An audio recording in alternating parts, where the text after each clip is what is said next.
अस्सलाम वालेकुम फ्रेंड्स, मैं हूं जाफ़र 41 के साथ। फ्रेंड्स, दुबई में रहते हुए, यूएई में रहते हुए इंसान है, उसके साथ रोज़मर्रा के मसाइल लगे रहते हैं। तो इस दौरान अगर आपका किसी के साथ पड्डा हो जाता है, लफड़ा हो जाता है या किसी के साथ अनबन हो जाती है ऑफ़िस में या कहीं और पर, तो इस मामले तक पुलिस तक बात चली जाती है, तो उस वक़्त हमें क्या करना चाहिए? इंसान है, ऐसे खुदा ना ख़ास्ता आपके साथ ऐसा मसला आ जाए, तो इन हालात में हमें क्या करना चाहिए? ऐसी 4 बातें हैं जो मैं आपके साथ शेयर करने वाला हूँ। इसको ज़हन नशीन कर लीजिएगा। फर्स्ट ऑफ ऑल, अगर आपको पुलिस स्टेशन से कॉल आ जाता है कि आप पुलिस स्टेशन आ जाएँ, तो इस वक़्त बिल्कुल काम रहें, यानी कि डरें नहीं, कोई ऐसे पुलिस के साथ कोऑपरेट करने की कोशिश करें। और दूसरी बात यह है कि पुलिस स्टेशन जाते हुए अगर आपका किसी के साथ लड़ाई झगड़ा हो गया है, तो अपने साथ अपना पासपोर्ट, ओरिजिनल पासपोर्ट लेकर जाएँ। क्योंकि पुलिस स्टेशन में अगर आपको ज़मानत के तौर पर रिहा करते हैं, तो वो आपका पासपोर्ट, ओरिजिनल पासपोर्ट वो ज़ब्त कर लेते हैं। तो अगर आपका ऐसा कुछ मसला है तो अपने अरबाब से, अपने जो आपकी कंपनी है उससे पासपोर्ट लेकर जाएँ, उन्हें बताएँ कि मेरा इस तरह कुछ मसला है, तो वो अपने साथ अपना ओरिजिनल पासपोर्ट लाज़िम लेकर जाएँ। क्योंकि अगर आप नहीं करते, मे बी कंपनी बंद हो गई है, आपका अरबाब दूर चला गया है, तो उस वक़्त फिर आपको मसला होगा और आपके बजाय कोई दूसरा पासपोर्ट जब तक नहीं रखता, तब तक आपको पुलिस स्टेशन से यानी कि हिरासत से आप नहीं निकल सकते। तो या तो आपका भाई या आपका कोई रिश्तेदार वो रख दे, और अगर आपका ऐसा कोई है भी नहीं, तो फिर दोस्त वगैरह यहाँ पर कोई ऐसा काम यूएई में इफ़ेक्टिव नहीं होते कि वो अपने पासपोर्ट आपके लिए रख दें। ये बहुत ही रेयर होता है कि कोई दोस्त आपके लिए कुर्बानी दे को पासपोर्ट रख ले। बाकी दो लोगों की तो दूर की बात है। तो अपने साथ अपना ओरिजिनल पासपोर्ट लाज़िम लेकर जाएँ, क्योंकि आपको इफ़ेक्ट करेगा ज़मानत के तौर पर रिहाई देने के लिए।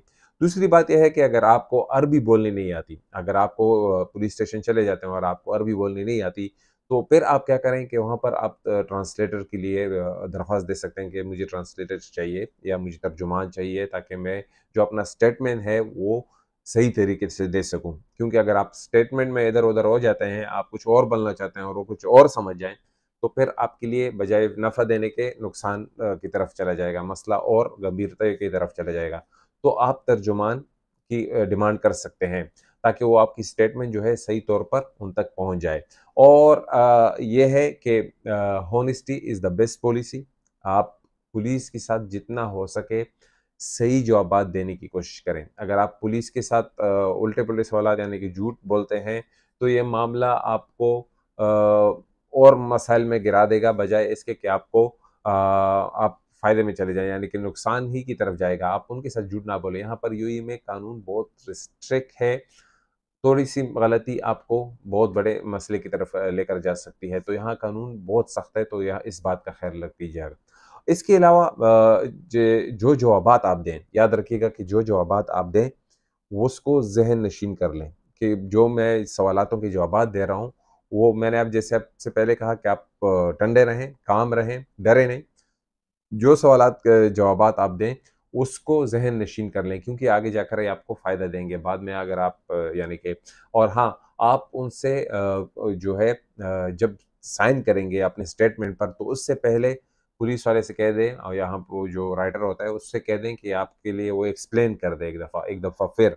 यानी कि आपको एक्सप्लेन करेगा, उसके बाद आप वो उस पे साइन कर दें कि मैंने ये स्टेटमेंट दिया है।